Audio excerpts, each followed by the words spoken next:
வணக்கம். ஏப்ரல் 2ஆம் தேதி இன்னைக்கான 2வது பதிவு. பங்குச்சந்தையில் நடந்த சில விஷயங்களை விரைவாக பார்க்கலாம். முக்கியமான தகவல், நான் செபி ரெஜிஸ்டர்ட் அட்வைசர் கிடையாது. நம்ம சேனல்ல இருந்து எப்போதுமே ஸ்டாக் ரெக்கமெண்டேஷன்ஸ் கிடையாது. யூடியூப் சேனல் மட்டும் இல்லைங்க, மற்ற சோஷியல் மீடியா பிளாட்ஃபார்மான இன்ஸ்டாகிராம், வாட்ஸ்அப், டெலிகிராம்ல இருந்து கூட நாம ஸ்டாக் ரெக்கமெண்டேஷன்ஸ் வழங்குவதில்லை. மேலும் பணத்தை வாங்கிட்டு எந்த சேவையும் வழங்குவது இல்லை. பல போலியான குரூப் இயங்கிட்டு இருக்கு. தயவு செய்து ஜாகிரதையாக இருங்க.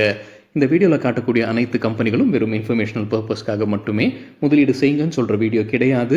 எந்த ஒரு முதலீட்லையும் ரிஸ்க் இருக்கும். ரிஸ்க் புரியாமல் இன்வெஸ்ட் செய்யாதீங்க. ரிஸ்க் புரியலன்னா தயவு செய்து இன்வெஸ்ட்மெண்ட்டை தவிர்த்துருங்க. நம்ம ருபி டிரைவர் சேனலை ஆதரிக்கிற அனைத்து நல்ல உள்ளங்களுக்கும் நன்றி.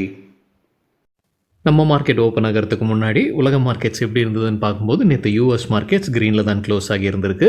பெரும்பாலான யூரோப்பியன் மார்க்கெட்ஸும் நேற்று க்ரீனில் தான் க்ளோஸ் ஆகி இருந்திருக்கு. இன்றைக்கி நம்ம மார்க்கெட் ஓப்பன் ஆகிறதுக்கு முன்னாடி ஏஷியன் மார்க்கெட்ஸ் எப்படி இருக்குன்னு பார்க்கும்போது பெரும்பாலும் ரெட்டில் ட்ரேட் ஆகிட்டு இருக்கு. குறிப்பாக கிஃப்ட் நிஃப்டி 0.2% க்ரீனில் ட்ரேட் ஆகிட்டு இருந்தது. நம்ம மார்க்கெட் ஓப்பன் ஆகிறதுக்கு முன்னாடி எடுத்த ஸ்க்ரீன்ஷாட் இது. இன்றைக்கி ஏப்ரல் 2ஆம் தேதி யூஎஸ் அதிபர் டொனால்ட் ட்ரம்ப்புடைய ரெசிப்ரோக்கல் டேக்ஸ் குறித்தான தகவல் வெளியாகும்ன்ற எதிர்பார்ப்பு இருக்குது. இந்த வீடியோ சேர்த்தனத்தில் நம்ம மார்க்கெட் ஓப்பன் ஆகி காலையில் 11-11:30 மணி அளவில் 0.6% க்ரீனில் ட்ரேட் ஆகிட்டு இருக்கு நிஃப்டி. சில இண்டிவிஜுவல் ஸ்டாக்ஸ் மற்றும் செய்திகள் விரைவாக பார்க்கலாம். NSDL IPO குறித்தான அப்டேட், 3000 கோடி ரூபாய்க்கான IPO. NDTV ப்ராஃபிட்டில் என்ன சொல்லியிருக்கிறாங்கன்னா, செபி அவங்களுக்கு இந்த ஆண்டு ஜூலை மாதம் வரைக்கும் கால அவகாசம் கொடுத்துருக்குறாங்க IPOவை லான்ச் பண்ணுறதுக்கு. ஹரியானா பவர் ரெகுலேட்டர் மின் கட்டணத்தை உயர்த்தி இருக்கிறாங்க. CNBC TV 18 கிடைத்த ஒரு தகவல் 20-30 பைசா உயர்த்தி இருப்பதாக சொல்லியிருக்கிறாங்க அந்த செய்தியில். ஸ்விக்கி குறித்தான ஒரு அப்டேட், NDTV ப்ராஃபிட்லேருந்து இன்கம் டேக்ஸ் டிபார்ட்மெண்ட் 158 கோடி ரூபாய்க்கான அசஸ்மெண்ட் ஆர்டர் அனுப்பியிருக்கிறாங்க ஸ்விக்கிக்கு. பாரத் எலக்ட்ரானிக்ஸ் இன்றைக்கி இன்ட்ராடேல 6% விழுந்திருக்கு. NDTV ப்ராஃபிட்டில் அதற்கு ஒரு காரணம் சொல்லியிருக்கிறாங்க.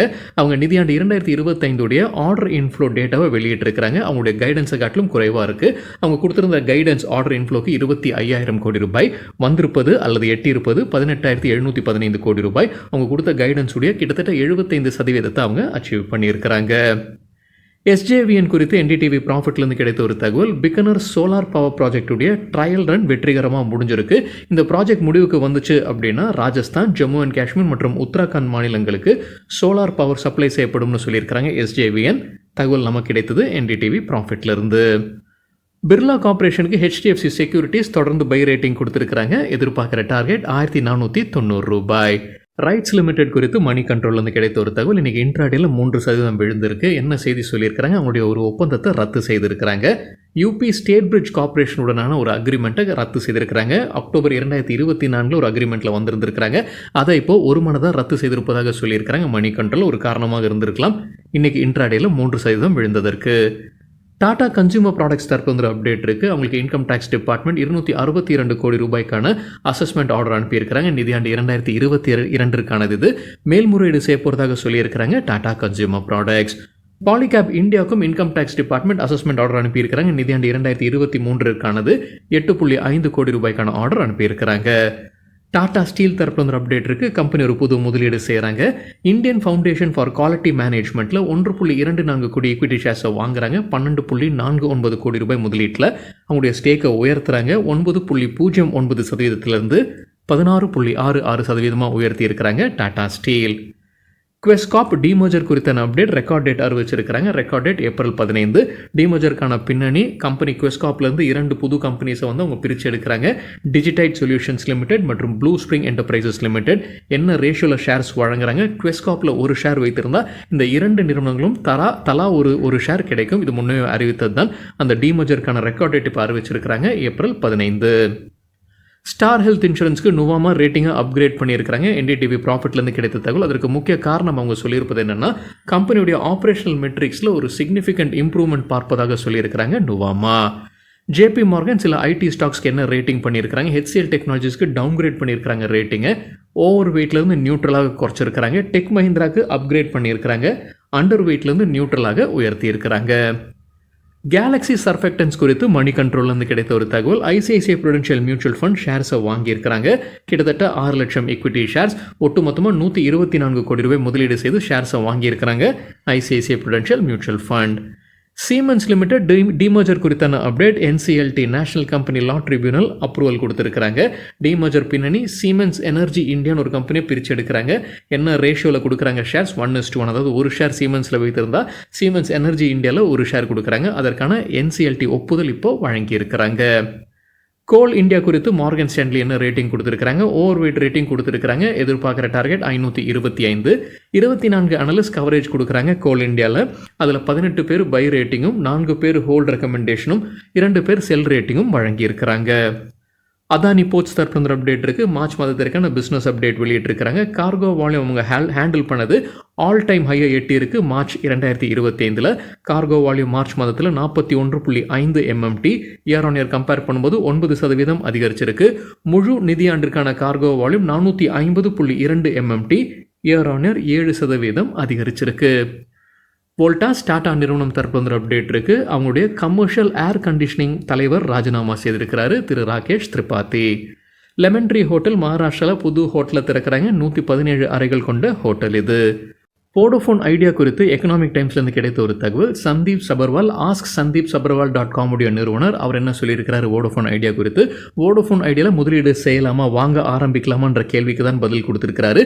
அதை தவிர்ப்பது நல்லதுன்ற பரிந்துரை கொடுத்துருக்கிறாரு. அவருடைய பாயிண்ட் ஆஃப் வியூவில் கம்பெனி லாபம் பார்க்காத கம்பெனியுடைய ஈக்விட்டி ஷேர் ஹோல்டர்ஸுடைய மதிப்பு 0 தான் இருக்கும். அதனால் வோடோஃபோன் ஐடியாவை தவிர்ப்பது நல்லதுன்னு அவருடைய பரிந்துரை கொடுத்துருக்கிறாரு.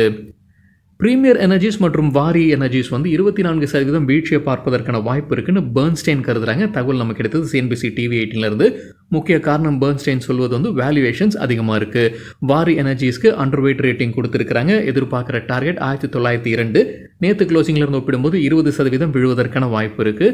பிரீமியர் எனர்ஜிஸ்க்கும் அண்டர் வெயிட் ரேட்டிங் கொடுத்துருக்காங்க பெர்ன்ஸ்டைன். எதிர்பார்க்குற டார்கெட் 693. நேற்று க்ளோசிங்லேருந்து ஒப்பிடும்போது 24% விழுவதற்கான வாய்ப்பு இருக்குது. கோடெக் செக்யூரிட்டிஸ் அவங்களுக்கு பிடித்த 6 ஸ்டாக்ஸ் பரிந்துரை கொடுத்துருக்காங்க. ஏப்ரல் மாதத்தில் வாங்கலாம்ன்ற பரிந்துரை 33% வரைக்கும் மேலே போகிறதுக்கான வாய்ப்பு இருக்குது. என்ன கால அவகாசம் கொடுத்துருக்காங்கன்னு தெரியலைங்க. பொதுவாக அது 12 மாதங்களாக இருக்கலாம். இன்னொரு முறை சரிபார்க்க வேண்டும். CNBC TV18 கிடைத்த தகவல்.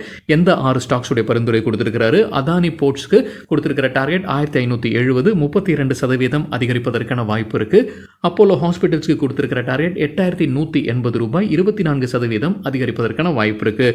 கமின்ஸ் இந்தியாவுக்கு டார்கெட் ப்ரைஸை குறைச்சிருக்கிறாங்க. முன்ன 3800 சொல்லியிருந்திருக்கிறாங்க. இப்போ 3700, 21% அதிகரிப்பதற்கான வாய்ப்பு இருக்கு.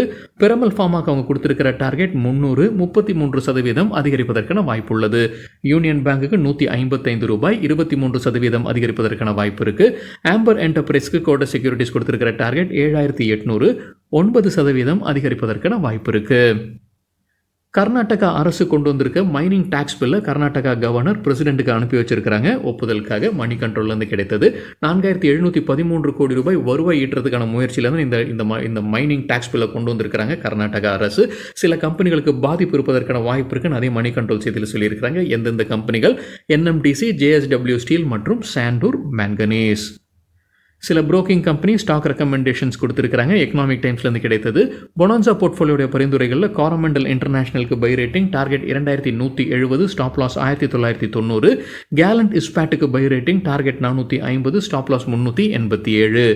HDFC செக்யூரிட்டிஸுடைய பரிந்துரைகளில் கோதாவரி பவருக்கு buy rating target 208, stop loss 180. PB ஃபின்டெக்கு செல் ரேட்டிங் கொடுத்துருக்காங்க. எதிர்பார்க்குற target 1425, stop loss 1580. Sovereign gold bond குறித்து சில டேட்டா NDTV ப்ராஃபிட்லேருந்து கிடைத்தது. நிதியாண்டு 2025 அரசு சாவரின் பாண்ட் பாண்டை அறிமுகமே செய்யாமல் விட்டுருக்கிறாங்க. கடைசியாக அவங்க கொண்டு வந்தது 2024 பிப்ரவரி மாதத்தில். என்ன காரணங்களால் அவங்க இதை செய்யாமல் விட்டுருக்கிறாங்க? மத்திய நிதியமைச்சர் சில காரணங்களை சொல்லியிருப்பதாக NDTV ப்ராஃபிட்லேருந்து கிடைத்த தகவல். கோல்டுடைய விலை அதிகமாக இருந்துகிட்டு இருக்கு, வாலட்டைலாக இருந்திருக்கு, அது ஒன்று. அது மட்டும் இல்லாமல் குளோபல் எக்கனாமிக் சேலஞ்சஸ் மற்றொரு காரணமாக சொல்லியிருக்கிறாங்க. அதனால் நிதியாண்டு 2025 அவங்க சாவரின் கோல்ட் பாண்டை அறிமுகமே செய்யாமல் விட்டுருக்கிறாங்க. சாவரின் கோல்ட் பாண்ட் வந்ததுலேருந்து 67 டிரான்ச்சஸாக அறிமுகம் செய்திருக்கிறாங்க அரசு. இது கோல்டுடைய அளவில் பார்க்கும்போது 146.9 டன் கோல்டுக்கான பாண்ட்ஸ் கொண்டு வந்திருக்கிறாங்க. அதோடைய மதிப்பு, அதாவது இன்னும் இந்திய அரசு எவ்வளோ பணம் கொடுத்து அந்த பாண்ட்ஸை செட்டில் பண்ண வேண்டியது இருக்குது, இது வரைக்கும் இஷ்யூ பண்ணதில்லை. அது அந்த எண்ணிக்கை பார்க்கும்போது பெருசாக இருக்குது. அது 1.2 ட்ரில்லியன் ரூபாய் அல்லது 1.2 லட்சம் கோடி ரூபாய். இது எப்படி இந்த இந்த நம்பருக்கு அவங்க கால்குலேட் பண்ணியிருக்கிறாங்கன்னா, நேத்து கோல்ட் பிரைஸை வைத்து கால்குலேட் பண்ணியிருக்கிறாங்க. நேத்து கோல்ட் பிரைஸ் அவங்க எடுத்திருப்பது ரூ. 9,284 ஒரு கிராமுக்கு. அப்படி வைத்து பார்க்கும்போது அரசு திரும்பி கொடுக்க வேண்டிய பணத்துடைய தொகை எண்ணிக்கை 1.2 லட்சம் கோடி ரூபாய். சரிங்க, இதுதான் சில விஷயங்கள் என்னுடைய பார்வைக்கு எட்டியது. நன்றி, வணக்கம்.